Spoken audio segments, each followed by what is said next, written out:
Hi అండి, welcome to make life beautiful in Telugu channel. ఈరోజు నేను మీతో షేర్ చేద్దాం అనుకుంటున్న రెసిపీ వచ్చేసి ఉలవ గుగ్గిళ్ళు అండి. అందుకోసం 1 కప్ ఉలవలు తీసుకున్నాను. 3 సార్లు వాటర్ పోసుకుని వాష్ చేసేసుకొని అలాగే మరి కాసన్ని వాటర్ పోసుకుని నానబెట్టుకోవాలండి. ఇది 7 అవర్స్ నానితే సరిపోతుందండి. నేను రాత్రి వేశాను, అంటే ఓవర్ నైట్ నానిందనమాట. చూడండి ఎంత చక్కగా నానిపోయిందో. కలర్ కూడా చేంజ్ అయింది. వాటర్ చూసారా, రెడ్డిష్ కలర్లో వచ్చినాయి. ఇలా వస్తుందండి. ఇప్పుడు దీన్ని కుక్కర్లో వేసుకొని 5 to 6 విజిల్స్ వరకు తెప్పించానండి. ఓకే, మనం 2.5 వాటర్ వేసుకుంటామండి. 1 కప్ ఉలవలకి 2.5 కప్ వాటర్ తీసుకోవాలి. అదే మీరు ఉలవ కట్టు ఉలవ చారు అంటారు కదా, అది చేసుకునేటప్పుడైతే 3.5 వరకు కూడా వేసుకోవచ్చు అనమాట. ఇలా విజిల్స్ వచ్చిన తర్వాత దీన్ని స్ట్రైనర్లో వేసేసుకొని వాటర్ నుంచి సెపరేట్ చేసేసుకోవాలి ఈ ఉలవల్ని. ఇలా అనేసేటప్పటికి వాటర్ అంతా వచ్చేస్తే ఎక్సెస్ ఆఫ్ వాటర్. ఇదిగోండి, ఈ వాటర్తోనే మనం ఉలవ చారు ఉలవ కట్టు అంటాం కదా, దాన్ని చేసుకుంటాం. నేను నెక్స్ట్ రెసిపీలో అది కూడా అప్లోడ్ చేస్తానండి. చాలా మంచిది, చాలా టేస్ట్ కూడా చాలా చాలా బాగుంటుంది. ఇప్పుడు మనం గుగ్గిళ్ళు ఎలా చేయాలో చూసుకుందామండి.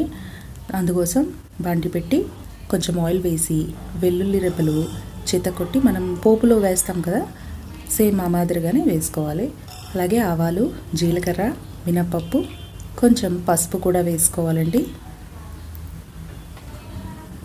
ఇవన్నీ వేసి కాస్త దూరగా వేగిన తర్వాత పచ్చిమిరపకాయ ముక్కలు, మీరు కావాలంటే వెల్లుల్లిపాయ తొక్క తీసి చిన్న చిన్న ముక్కలుగా కట్ చేసి వేసుకోవచ్చు కూడానండి, మన ఇష్టం. ఒక 4 పచ్చిమిరపకాయలు, ఒక 3 ఎండుమిర్చులు తీసుకున్నానండి. అలాగే కొంచెం కరివేపాకు. ఇందులో ఇంకా మనం కారం ఏమీ వేయం కాబట్టి దాన్ని బట్టి మనం తీసుకునే క్వాంటిటీ బట్టి కారం అనేది అడ్జస్ట్ చేసుకోండి పోపులో. సో ఇలా పక్కన పెట్టుకున్నాం, వాటర్ తీసేసి పక్కన పెట్టుకున్న ఉలవల్ని ఇందులో యాడ్ చేసేసుకుంటామండి. యాడ్ చేసుకొని బాగా మిక్స్ చేసుకుందాం.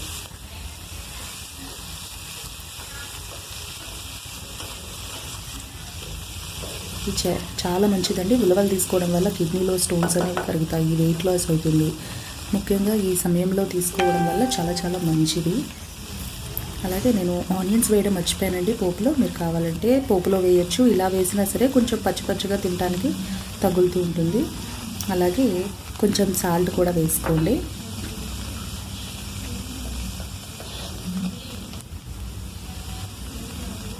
ముందే వేసేస్తే పోపులు బాగా వేగిపోతాయండి ఆనియన్స్. కొంచెం అన్నీ అయిపోయిన తర్వాత కరివేపాకు వేసిన తర్వాత వేయించుకోండి. లేదు అంటే ఇలా కూడా వేయచ్చు, ఇలా వేసినా కూడా బాగుందండి. మగ్గిపోతాయి కదా మనకి, వాటితో పాటు మూత పెట్టేస్తాం. ఇప్పుడు సాల్ట్ అది వేసిన తర్వాత మనం మూత పెట్టేస్తాం. ఒక 10 నిమిషాలు మూత పెట్టేసామంటే చక్కగా ఆ వేడికి ఉల్లిపాయ ముక్కలు అలాగే ఈ పోపు అంతా కూడా దానికి పట్టుకుని చాలా చాలా బాగుంటుందండి టేస్ట్. చూసారా, ఇది ఇలా బాగానే మ్యాష్ అయిపోయింది. సో బాగుంటుంది, ట్రై చేయండి తప్పకుండా.